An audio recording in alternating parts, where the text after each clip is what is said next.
मधु करने वाले गलती करें तो इसका जिम्मेदार मैं नहीं हूँ, ज़हीन अख्तर ने सर्द लहजे में कहा। वो सब समझते हैं कि तुम और मैं एक दूसरे के लिए बनाए गए हैं। मैं ऐसा नहीं समझता, लेकिन मैं इस बात को तस्लीम कर चुकी हूँ। तो ये तुम्हारा दर्द सर है। तुम अपने मौजूदा रोल में इफ़्फ़त की तरफ बढ़ोगे, ना किसी और लड़की की तरफ। मैं ये बर्दाश्त नहीं करूँगी। तो मत करना, ज़हीन अख्तर ने बेपरवाही से कहा। मुझ में आखिर क्या कमी है? आकला के लहजे में शोखी थी।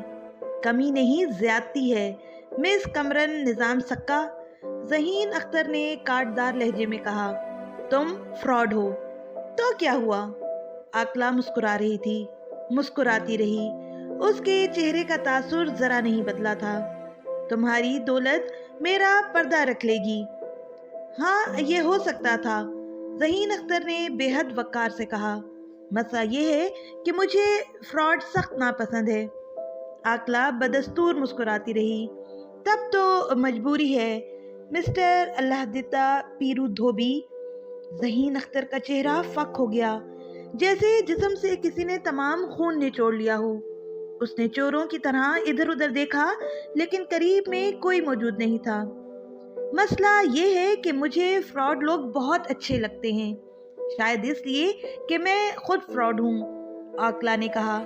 मैं वाकई ये समझती हूँ कि हम एक दूसरे के लिए ही बनाए गए हैं। ज़हीन अख्तर खामोश रहा। वो कुछ बोल ही नहीं सकता था।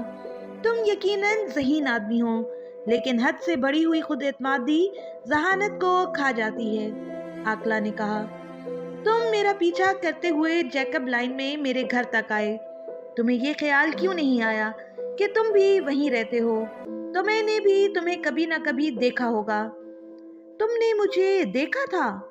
बारहा धोबी घाट से गुजरते हुए मैं तुम्हें देखती थी और सोचती थी कि तुम कोई रोमन शहजादे हो जो महलाती साजिशों से घबरा कर यहाँ भाग आया है और बनियान और लुंगी में छुपा कपड़े धो रहा है, ताकि साजिशी वजीर के सिपाही उसे देखें भी तो पहचान न सकें। कॉलेज में मैंने तुम्हें कभी तवज्जो से नहीं देखा। जब दिखाया गया तो तुम मुझे कुछ जाने पहचाने लगे, मगर ये समझ में नहीं आया कि तुम्हें कहाँ देखा है। कई दिन जहन पर जोर देती रही। पीरू धोबी के कपड़े धोते हुए बेटे अल्लाहदिता और कॉलेज के खुश लिबास ज़हीन अख्तर में फ़र्क ही इतना ज़्यादा था। मगर जिस दिन तुम मेरा पीछा करते हुए मेरे घर तक आए, उसी दिन में मेरी समझ में आ गया कि तुम मुझे जाने पहचाने क्यों लगते हो। तस्दीक के लिए उस शाम मैं धोबी घाट की तरफ निकल आई। उस रोज मैंने तुम्हें गौर से देखा, देर तक देखा, और फिर मेरी समझ में सब कुछ आ गया। ज़हीन अख्तर का चेहरा सुर्ख हो गया था। वो उस वक्त खुद को गधा महसूस कर रहा था। धोबी का गधा, पीरू धोबी का गधा। उसी वक्त इफ़्फ़त उन दोनों की तरफ चली आई। ज़हीन साहब, कंपनी की ज़रूरत तो नहीं है आपको? उसने अजीब से लहजे में पूछा। शुक्रिया, मैं अच्छा वक्त गुजार रहा हूँ, ज़हीन अख्तर ने जवाब दिया। इफ़्फ़त वापस चली गई। उसकी आंखों में मायूसी थी। तुमने नाम कब तब्दील किया था? आकला ने पूछा। 7वीं जमात में। मैंने भी 7वीं जमात में ही नाम तब्दील किया था, आकला ने खुश होकर कहा। लेकिन सोचो तो ये किरदार अदा करने में मुझे तुम्हारे मुकाबले में बहुत ज़्यादा मुश्किल पेश आई। खुश लिबासी तुम्हारे लिए कोई मसला नहीं थी, तुम्हारे पास तो लिबास ही लिबास थे। मुझे इस सिलसिले में बड़े जतन करने पड़ते थे। तुम्हें आसान लगता है, हालांकि मेरी पोल ही खुश लिबासी की वजह से खुली है, ज़हीन अख्तर ने भुन्ना कर कहा। हाँ, ये तो है, आकला ने अज़बात में सर हिलाया। खैर, ये तय हो गया कि हम दोनों एक जैसे हैं और एक दूसरे के लिए बने हैं। तुम्हारे जुमले के आखिरी हिस्से पर मुझे एतराज़ है, ज़हीन अख्तर ने कहा। ये सब कुछ मैंने सिर्फ इसलिए किया है कि मुझे बरादरी में किसी धोबीज़ादे या सक्का बच्ची से शादी न करनी पड़े। ऐसा हुआ तो मेरे बच्चों को भी वही जद्दोजहद करनी पड़ेगी जो मैं कर रहा हूँ। इस मामले में भी हम एक जैसे हैं, आकला ने हंसते हुए कहा। मैं भी किसी बच्चा, सक्के या धोबीज़ादे से शादी नहीं करना चाहती थी, लेकिन अब मामला मुख्तलिफ है। क्या मतलब? ज़हीन अख्तर बुरी तरह बिदका। तुम मुझे अच्छे लगे हो, मैं तुमसे शादी ज़रूर करूँगी, लेकिन उस वक्त जब हम दोनों का कोई स्टेटस होगा। पहली शादी ना सही, दूसरी तुमसे जरूर करूंगी। अब तुम खुद हद से बढ़ी हुई खुद एतमादी की हमाकत। सुनो ज़हीन अख्तर, तुम मुझसे निजात हासिल नहीं कर सकोगे। याद रखना, मैं जो कहती हूँ वही करके दिखाती हूँ। ज़हीन अख्तर दहल कर रह गया। वो जानता था कि तमाम पत्ते आकला के हाथ में हैं, लेकिन यूं तो यहाँ कॉलेज में हमारा मकसद ही फोत हो जाएगा। उसने दबे दबे लहजे में एहतजाज किया। मैं देख चुकी हूँ, कॉलेज में हमारा मकसद पूरा भी नहीं होगा, और यकीन करो मेरी दोस्ती से तुम्हें फ़ायदा भी बहुत पहुँचेगा। और मुस्तकबिल में आकला की ये बात दुरुस्त ही साबित हुई।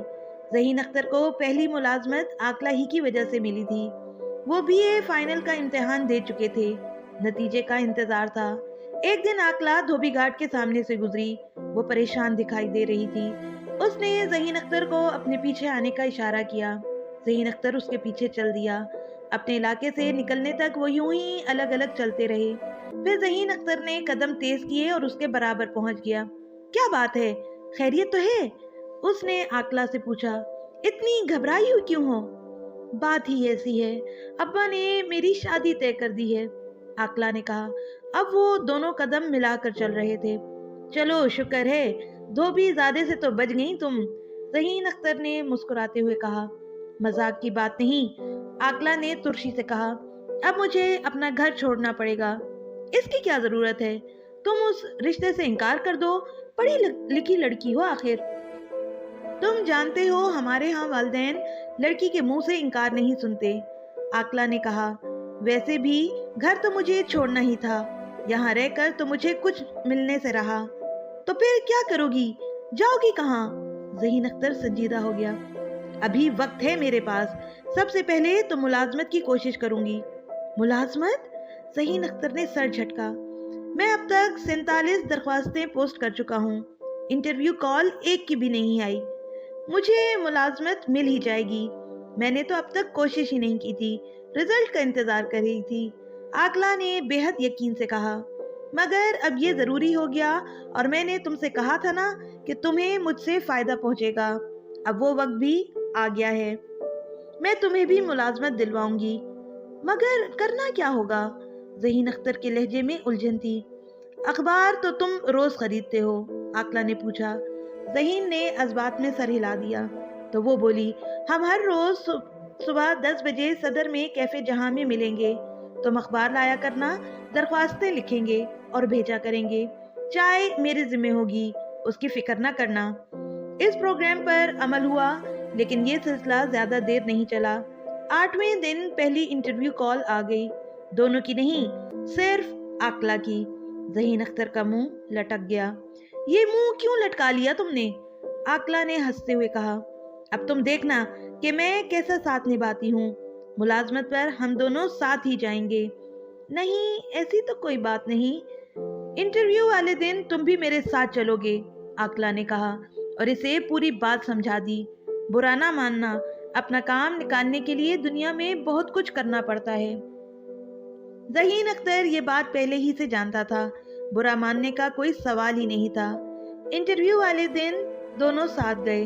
ज़हीन अख्तर को ये देखकर हैरत हुई कि इंटरव्यू के लिए सिर्फ लड़कियां ही आई थीं और वो वाहिद मर्द था, और ये किसी को मालूम नहीं था कि वो इंटरव्यू लेटर के बगैर आया है। आकला की बारी आई और वो अंदर चली गई। इंटरव्यू की तफसील ज़हीन अख्तर को बाद में आकला से मालूम हुई। कंपनी के मालिक की उम्र 50 से ऊपर थी, लेकिन देखने में वो 35 से ज्यादा का हरगिज नहीं लगता था। आकला को चंद लम्हों में अंदाजा हो गया कि मालिक को वो अच्छी लगी है। आप जॉब क्यों करना चाहती हैं? आकला से पूछा गया। जॉब मेरी जरूरत नहीं, लेकिन मुझे शौक है जॉब करने का, आकला ने जवाब दिया। अपनी तालीम से इस्तेफादा भी करना चाहिए, तब शायद आपको मायूसी होगी। हम तनख्वाह ज्यादा नहीं दे सकेंगे। कोई बात नहीं, मैंने कई जगह दरख्वास्त दे रखी है। आपने पूछा नहीं कि हम कितनी तनख्वाह देंगे? जो तनख्वाह खुद आपको इतनी कम लग रही है, वो मुझे तो बहुत ही कम लगेगी, आकला ने बेनियाजी से कहा। जॉब तो मैं अपनी ही शराइत पर करूंगी। कंपनी का मालिक मुस्कुराया। बहुत खूब, मुझे तो लग रहा है कि इंटरव्यू मेरा हो रहा है। वैसे बाय द वे आपकी शराइत क्या है? तनख्वाह माकूल हो, माहौल अच्छा हो, जहाँ औरत की इज्जत की जाती हो, और सबसे बड़ी बात ये कि मेरी खूबसूरती को ना बुनियादी काबिलियत तस्वर किया जाए और ना ही इजाफी काबिलियत। बहुत खूब। आपकी बेनियाजी मेरे लिए नई चीज है। आदमी जरूरतमंद ना हो तो ऐसा ही होता है। आकला मुस्कुराई। असूलन मुझे ये जॉब किसी जरूरतमंद को देनी चाहिए, लेकिन मैं ये तजर्बा भी करना चाहता हूँ, इसलिए ये जॉब तो आपको नहीं देता, लेकिन आप मेरी सेक्रेटरी की जॉब की ऑफर कबूल कर लें। तनख्वाह क्या होगी? आकला ने पूछा। 2,000 रुपए। सॉरी सर, ये बहुत कम है। आकला उठने लगी। अरे बैठिए तो, मालिक ने कहा। आप कितनी तनख्वाह चाहती हैं? 3,000। देखिए मिस आकला, मैं बस 2,500 दे सकता हूँ। चलिए ठीक है, लेकिन सर एक बात और है। वो भी फरमाइए। मेरे भाई ने भी मेरे साथ ही दरख्वास्त भिजवाई थी, उन्हें इंटरव्यू लेटर नहीं मिला। किसी वजह से मर्दों की असामियां हमने ड्रॉप कर दी थी। सर, उन्हें जॉब मिलेगी तो मैं भी जॉब कर सकूंगी, वरना वालिद साहब मुझे इजाजत नहीं देंगे। ओह, लेकिन सरदस्त हमारे यहाँ तो कोई जगह नहीं है। मालिक कुछ सोचने लगा। खैर, आप उन्हें ले आना, कुछ ना कुछ हो ही जाएगा। मैं उन्हीं के साथ आई हूँ सर, वो बाहर बैठे हैं, आकला ने कहा। मालिक को इसकी तवक्का नहीं थी। वो महसूस करने लगा कि फंस गया है। क्या नाम है उनका? आकला ने ज़हीन का नाम बताया। मालिक ने चपरासी से कहा कि ज़हीन अख्तर को कमरे में भेज दे। ज़हीन अख्तर आया। मालिक ने बड़ी इज्जत से उसे बैठने को कहा। उसके कवायद पूछे। मर्दों की दरख्वास्तें शायद तल्फ कर दी गई थीं। ज़हीन अख्तर ने देख लिया कि मालिक आकला को लगावट भरी नजरों से देख रहा है। मुलाजमत तो तुम्हें आज ही मिल जाएगी मिस्टर अख्तर, मालिक ने कहा, लेकिन ज्यादा तनख्वाह की उम्मीद न रखना। मुझे सिर्फ नौकरी ही चाहिए सर, ज़हीन अख्तर ने कहा। मालिक ने एक टेलीफोन नंबर मिलाया और किसी से बात करने लगा। अंदाजा हो रहा था कि वो ज़हीन अख्तर की मुलाजमत के लिए बात कर रहा है। रिसीवर रखने के बाद उसने दरवाज़ा खोलकर एक कार्ड निकाला और ज़हीन अख्तर की तरफ बढ़ा दिया। तुम इस पते पर जाकर जमान साहब से मिल लो, तुम्हारा काम हो जाएगा। वो आकला की तरफ मुड़ा। और मिस आकला, आप कल से ज्वाइन कर लें। सुबह 9 बजे से 6 बजे तक ड्यूटी होगी, 1 बजे से 2 बजे तक लंच का वक्फा। शुक्रिया सर। वो दोनों बाहर निकल आए। ये शख्स तुम्हें भूखी नजरों से देख रहा था, ज़हीन अख्तर ने शिकायतन कहा। अमली जिंदगी में हर शख्स मुझे ऐसी ही नजरों से देखेगा, आकला ने बेपरवाही से कहा, लेकिन मैं खुद को बचाना जानती हूँ और मुझे ये भी याद है कि मैं किस मंजिल की तलाश में निकली हूँ। ये बात तुम्हें भी याद रखनी चाहिए। अब तुम इस पते पर जाओ और कोई अच्छी खबर लेकर आओ। मैं भी एक काम निपटा कर कैफे जहाँ पहुँचती हूँ। ठीक है डियर, ज़हीन अख्तर ने कंधे झटके और चला गया। ज़हीन अख्तर को भी इस रोज मुलाजमत मिल गई। वो कैफे जहाँ पहुंचा तो आकला पहले ही से वहां मौजूद थी। कहो, क्या खबर लाए हो?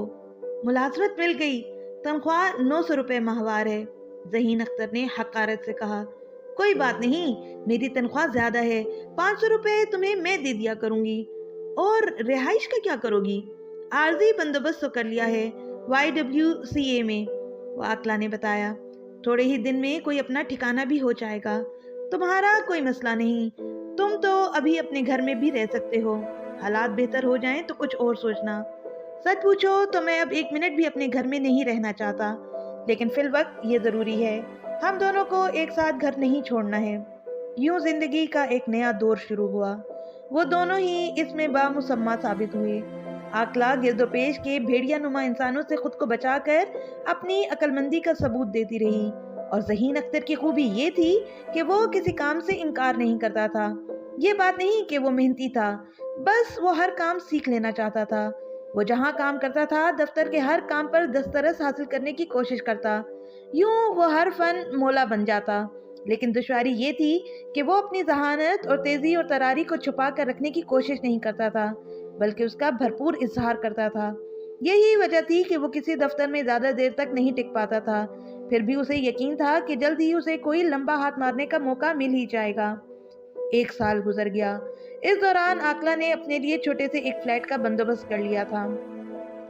उसी की कोशिशों के नतीजे में ज़हीन अख्तर को भी 4थी मंजिल पर वो कमरा मिल गया था। इस अरसे में वो दोनों बाकायदगी से मिलते रहे। उनका मामूल था कि वो लंच साथ ही करते थे।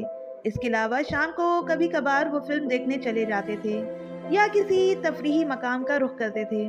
چھٹی کا دن عام طور پر وہ ساتھ ہی گزارتے تھے، لیکن عاقلہ نے یہ اصول بنایا تھا کہ وہ دونوں کبھی گھر پر نہیں ملیں گے، نہ اس کے فلیٹ پر اور نہ ہی ذہین اختر کے کمرے میں۔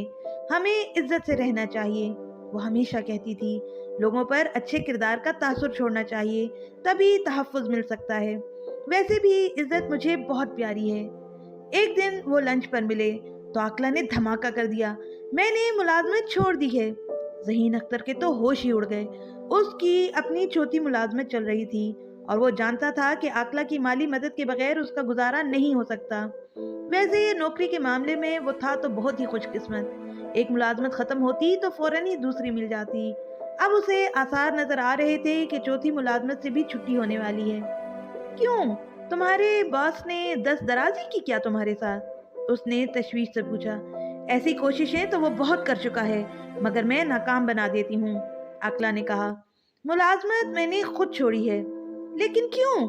میں نے تھوڑے ہی دنوں میں سمجھ لیا تھا کہ بڈھے باس بہت اچھے ہوتے ہیں۔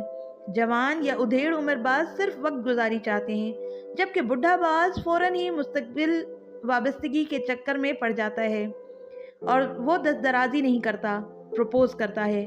لیکن تم نے ملازمت چھوڑنے میں اتنی جلدی کیوں کی؟ جلدی کیسی؟ مجھے دوسری ملازمت بھی مل گئی، تنخواہ میں 1000 روپے کا اضافہ اور روشن مستقبل، یعنی بڈھا باس، سمجھے کچھ؟ عاقلہ کے لہجے میں چہکار تھی۔ لیکن تم نے عہد کر رکھا ہے کہ شادی مجھ دھوبی زادے ہی سے کرو گی۔ یہ تو ہے، لیکن اس صورت میں جب ہم دونوں معاشرے میں کوئی مقام بنا لیں گے، عاقلہ نے کہا اور پھر وہ مسکرائی۔ تمہیں یاد نہیں میں نے کہا تھا پہلی نہیں تو دوسری شادی تم سے ہی کروں گی۔ پہلی شادی کے لیے تو بڈھا باس ہی مناسب رہے گا، تم دیکھتے جاؤ۔ کبھی کبھی مجھے تم پر حیرت ہوتی ہے، صرف یہ یاد رکھا کرو کہ محبت میں صرف تم ہی سے کرتی ہوں، عاقلہ نے اس کی بات کاٹتے ہوئے کہا۔ عجیب بات تھی کہ دونوں کے درمیان کبھی گھر والوں کے متعلق بات نہیں ہوئی تھی۔ ماضی کے اس بات کو جیسے انہوں نے زندگی سے نکال ہی دیا تھا۔ ذہین اختر عاقلہ کے بارے میں تو نہیں جانتا تھا، لیکن خود اسے اپنے گھر والوں کی بہت یاد آتی تھی۔ وہ سوچتا کہ کبھی اس نے بہت دولت کما لی تو وہ جا کر ان سب کو اپنے گھر لے آئے گا اور وہ پھر ساتھ ہی رہیں گے۔ ہاں، اسے اس طرح گھر چھوڑ آنے پر احساس جرم کبھی نہیں ہوا تھا۔ اس نے وہی کچھ کیا جو اپنی زندگی اور اپنے مستقبل کے لیے بہتر محسوس کیا تھا۔ ایک بار اس نے یہ بھی سوچا کہ اگر وہ اپنے حساب سے بڑا آدمی بن گیا اور ان لوگوں کو ساتھ لایا تو لوگ کیا کہیں گے؟ ارے یہ ذہین صاحب در حقیقت دھوبی کی اولاد ہیں۔ لیکن اس نے فوراً ہی اس خیال کو ذہن سے جھٹک دیا۔ وہ یہ سب کچھ دیکھ چکا تھا کہ آدمی دولت مند ہو جائے تو اس کا حسب نسب کوئی نہیں دیکھتا۔ خاندانی لوگ بھی دھوبیوں کسائیوں سے ناطہ جوڑنے کے چکر میں لگ جاتے ہیں، اسی لیے وہ گھر چھوڑ کر بھاگا تھا۔